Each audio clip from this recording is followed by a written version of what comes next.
Welcome back to Movies TV Mad. You can follow me on Twitter at Movies TV Mad. And welcome to Friday's edition of the Doctor Who Daily. I'm sure you're going to say, Mick, you've spoken about Torchwood a lot. Talk about something else. But I'm re-watching it right now alongside the RTD era of Doctor Who, and I have to go back to talking about Torchwood. I'm sorry. This is my channel, and if nobody's watching and I'm talking to myself, fair enough. Why don't you prove to me I'm not talking to myself by liking this video, if you indeed like it. Anyway, I remember the marketing for Torchwood. I remember knowing that, John Barrowman was going to play Captain Jack Harkness. He was going to reprise his role. It was going to be exactly the same character that we had seen in 5 episodes of the first season of the revival. That was really exciting because what had he been up to? Now, what was interesting about this, nobody really knew what the show was going to be. Some people were saying it was a mixture of, and I mean, we didn't even have a Guardians of the Galaxy then, but I think you could I think you could get away with comparing it to Guardians and X-Files. I mean, it's Guardians of the Galaxy and X-Files rolled into one, because it is about these people who are not exactly the best of society, if we're being honest. But nobody knew what the show was going to be. And people were asking me, are you excited about Torchwood? I said, listen, Russell T Davies created this show. He's going to be writing some episodes. He's going to be, jotting from Doctor Who onto this. If Russell T Davies' name is attached to something, it's going to be fantastic.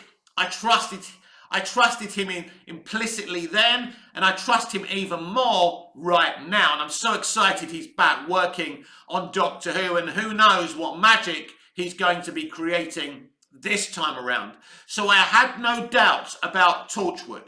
But I came out of the first 2 episodes, which I think they aired the first 2 episodes on the opening night, which was a Sunday night. I remember it. I think it was either 2006 or 2007.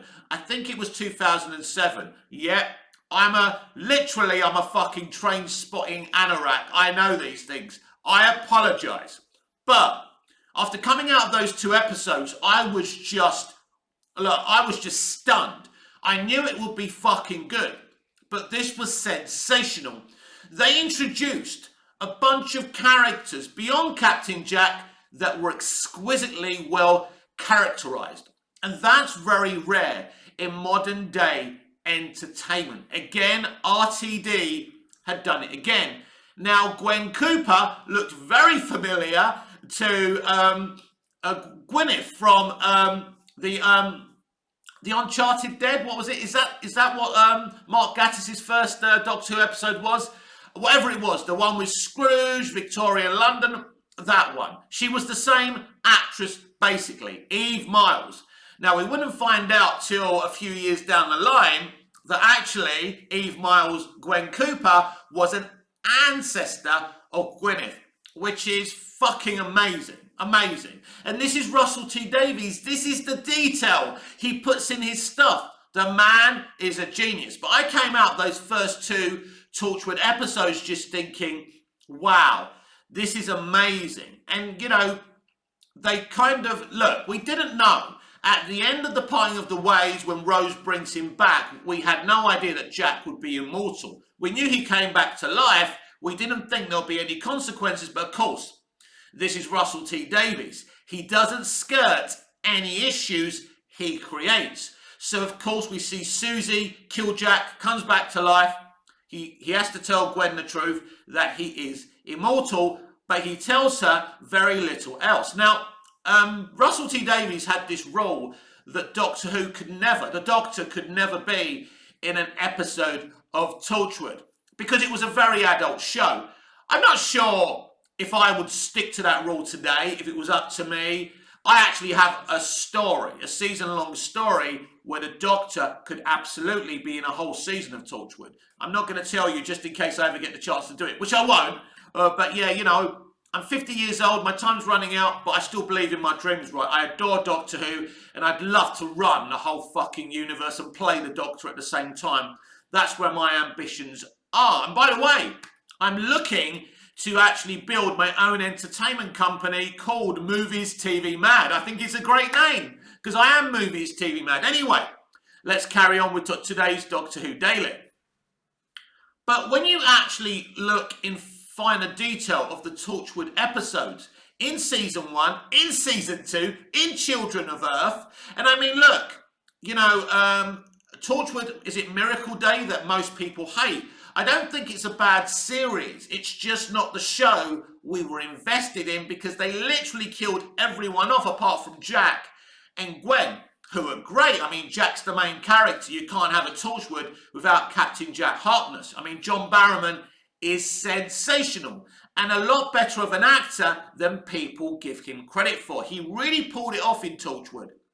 But the first season of Torchwood was so great.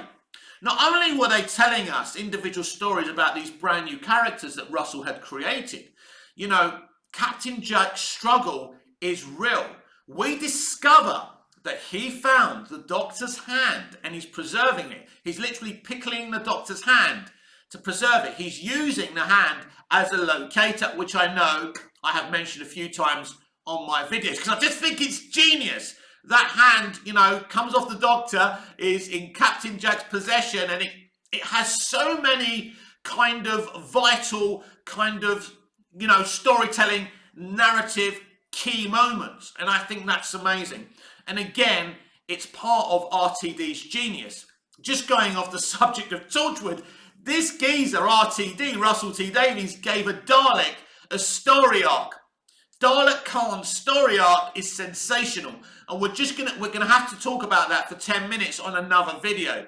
Because again, the man is a genius, and I'm so happy he's back. Just rewatching his era, and rewatching Doctor Who Confidential and Torchwood Declassified. It's just an amazing fucking experience. Bring it all back, inject it in my veins. I'm so happy. And when you're rewatching Doctor Who and it's the end of the RTD era, it's a bit of a come down. That's not saying anything bad about Stephen Moffat, because I think what he did mostly was great and very Stephen Moffat-y. But you know what Russell T Davies did made the most sense. You know, and it brought the kids in, the families in, adults like me who had watched Doctor Who as a kid. The Peter Davison era, which I loved, I was obsessed with. I used to VHS it. I used to, you know, repeat watch the cliffhanger to try and work out what was going to happen next. It was an amazing, look, what RTD did was amazing, but Torchwood season 1 does something else. Because as I say, Captain Jack wants to find the Doctor. Because we didn't know this at the time when he left, but the Doctor was actually, you know, getting away from Captain Jack as fast as possible, which we didn't know. So in Torchwood season 1, he's literally looking for the Doctor. He's only there to find the Doctor. So even though he's recruited these people to work on Torchwood, they're not his number one priority. Torchwood isn't his number one priority, but as he's there, he's built this Torchwood in the Doctor's honour. Because the previous Torchwoods were against the Doctor. You know, originally Torchwood was built by Queen Victoria to stop the Doctor and other aliens. So Captain Jack built a version in the Doctor's honour. But his main goal is finding the Doctor, and as he goes through this traumatic battle in the double Torchwood season 1 finale, which is one of the best finales I have ever seen, he finally finds the right type of Doctor. And I love all that because the Torchwood team were literally manipulated in that finale to, you know, open up the skies so everything would come out of it, but Jack wouldn't. And Gwen asks him, who would, you know, I've mentioned this before as well, I'm just obsessed, I suppose, but, you know, who would you have, you know, opened up the, you know, the portal for? And he goes, the right type of Doctor. Because it's not just that he's in love with the Doctor. It's not just like he wants to be reunited with the Doctor. He believes the Doctor's the only one who has the answers that he needs. Can he ever die? Will he continue to age? What's going to happen to him? He's scared. He needs these answers. And so he's desperately trying to find the Doctor. And he's put himself through some serious shit. He's gone through the centuries, the ages. He's fought in wars. As he told as he told Tosh, he's seen too much. And Tosh says to him, tell me. And he goes, you wouldn't want that. I love all that. I know too much. It's so iconic. It's so Russell T Davies, and it's so perfect. And this is what we got. So for those people out there who don't like RTD and his brand of storytelling, I don't understand you. Yeah, I know you love Classic Who and you think Doctor Who today should be exactly how Classic Who was. It wouldn't work, everyone. It was great. I always respect the origin, where things came from, because you can't have a great future without a great past. The reason we've had this fantastic revival is because of Classic Who, because of an unearthly child. That's there, and that should never be disrespected. But neither should be disrespected is what Russell T Davies created with the revival, because it is special, it is sensational. In 40 years' time, old men and old women are going to say, I remember when that episode Rose started, like people go on about an unearthly child today. History has repeated itself. We got Classic Who, which is the origins of Doctor Who and should be looked after. And I hope we find a lot more lost episodes and must be respected. But really, in a lot of ways, the revival kind of recaptured what Classic Who did, but in a bigger way, in a commercialised way. I agree. We live in different times, but Doctor Who launched 17 years ago. So a revival is actually now becoming a classic of its own, and there's no question of that. And of course, this revival has better moments than others. Any iteration of any icon is the same.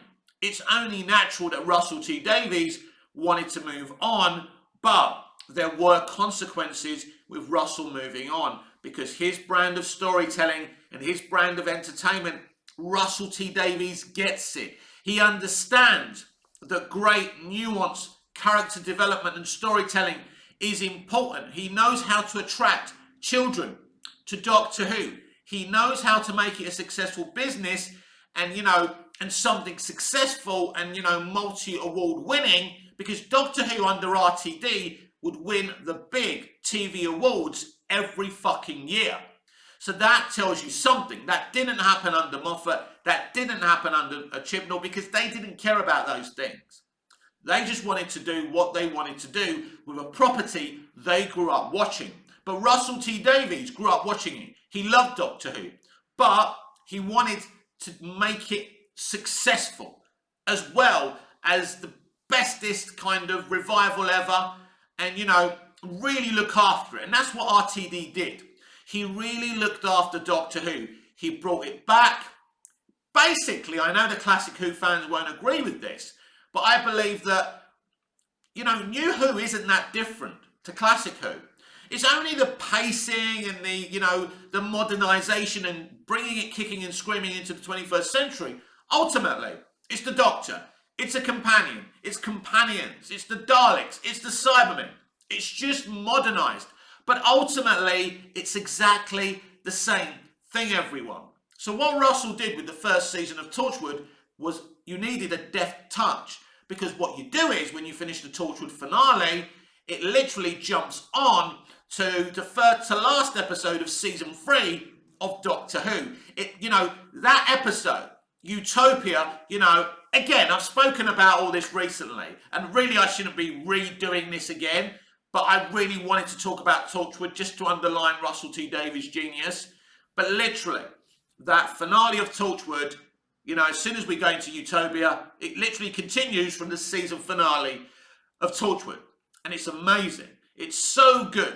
It's so amazing. And it underlines Russell T Davies' genius. Has Captain Jack Harkness got a future in the new RTD2 era? Will Russell say it's time to move on from Captain Jack and Torchwood? Because there is by the way, whatever you think, there is a story, a Captain Jack story still to tell.